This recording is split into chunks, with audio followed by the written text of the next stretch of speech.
so I don't need to repeat, really, that Azerbaijan initiated an unprovoked assault.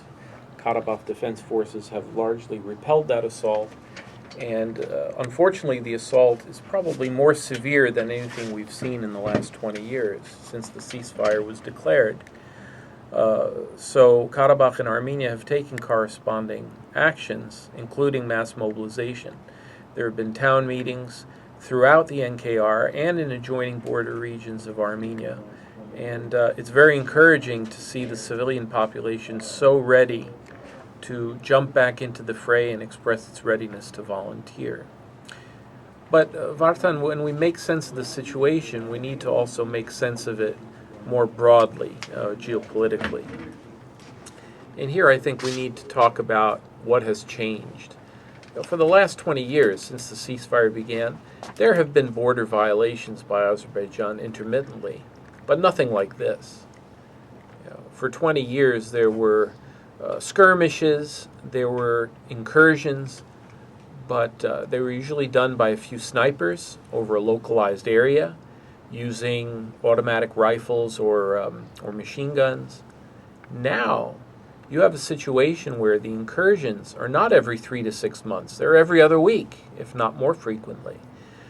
They're over broader areas, and they involve now medium-range artillery, tanks, and most recently combat aircraft, combat helicopters. This represents a significant escalation, and it leads us to believe that something has changed in Azerbaijan's calculations. In my belief, and the belief of other analysts, until last year, Azerbaijan was largely seeking to shift the playing field at the negotiating table. They wanted to knock us back on our heels, test our reflexes, and see if they could find some weaknesses and extract maximal concessions at the bargaining table. But since last year, I believe that things are changing, and I think Azerbaijan may actually seek to renew hostilities. Why would that be the case? Why does Azerbaijan think that renewal of hostilities somehow is in its favor?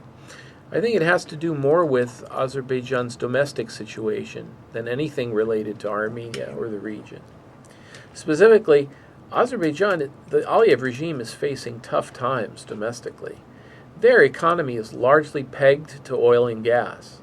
And as you know, oil prices have plummeted. And unlike Russia and other countries, Azerbaijan did not have significant reserves that it could feed on in times of trial.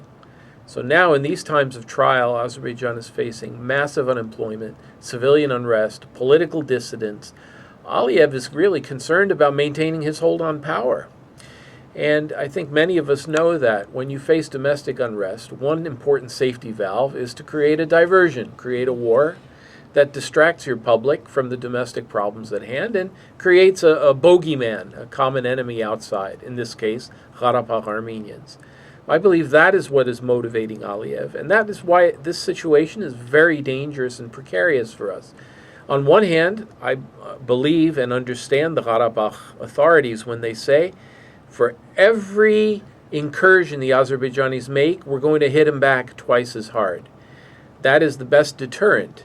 But unfortunately, Azerbaijan may actually be seeking us to hit back twice as hard, because if you cross a certain line, you could be inviting an escalation that could lead to war. So Armenia and Karabakh face a very difficult line. It's a tricky line that is giving a proportional response that knocks Azerbaijan back, but without going over the line and causing a full-scale war to reemerge. Antranig, we are all following the news, whether it's ABC, whether it's BBC, Euronews. We keep hearing different accounts of what is happening. What is the source you refer to, and based on what information do you come up with the analysis you're coming up with? Well, I can first tell you what my sources are not. They are not the Associated Press, and they are not the New York Times. Our advocacy groups here in the U.S. really have their work cut out for them, because the U.S. media, whether wittingly or unwittingly, is serving as a mouthpiece for Azerbaijan. I couldn't believe my eyes when I read the Associated Press yesterday saying that Azerbaijan has been attacked by Karabakh military forces. We have no reason, Karabakh has no reason to attack Azerbaijan. On the contrary, Karabakh is in a defensive position. So the American and international media are not a good guide. My guides are several. Certainly, by virtue of my work, my occupation, I lead a small staff in Karabakh that does work in the Lachin corridor, resettling refugees. So they are very close to the situation, and my staff gives me reports daily, in this case, every other hour. There are official reports from the NKR president's spokesperson, David Babayan, that often appear online, and he is very succinct and crisp, doesn't say too much, doesn't say too little. Armenia-based news outlets like CivilNet and Armenia Now have also been competent in their coverage. I would add probably Het Online. And here in the U.S., certainly, the major print and online media, whether that is the Armenian Weekly, whether that is Asparez or Noror and others, they all are following the news closely. But I rely primarily on the first that I mentioned to you, my local sources within Karabakh, official sources within Karabakh, and the Armenia-based English language media. Antranig, thank you for this in-depth analysis. For the average Armenian, already we keep hearing in church bulletins, in newspapers, on Facebook, call your Congress, call your senator, write to Obama. What is it that we can do that is of a realistic approach to the situation? I would point to three areas of activity. Certainly, we have to intensify our lobbying efforts, trying to push Washington to be more vocal and more even-handed. The ANCA and the Armenian Assembly are carrying out various activities. They've put out online appeals, and people should check for those action appeals and follow them.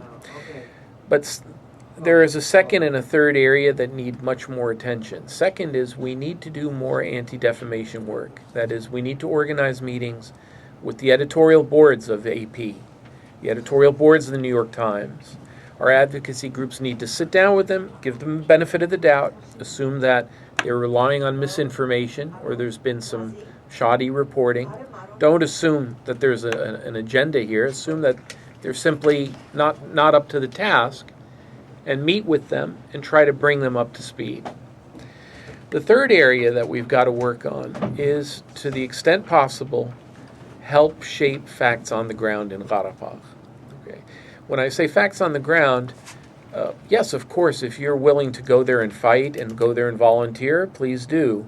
But I will say that the Armenia and NKR Defense Forces, they have things pretty well in hand. Where we can really help, in my view, is to promote economic development and resettlement activity in those border areas that are especially vulnerable. Because by resettling the Lachin corridor, southern Hadruts, eastern Marduni, the areas that they're shelling, you send a strong signal to Baku that we're not going anywhere. We're not going to budge. These territories, these lands are ours, and you're going to have to come to terms with that, Azerbaijan. Those sorts of things diaspora can do and should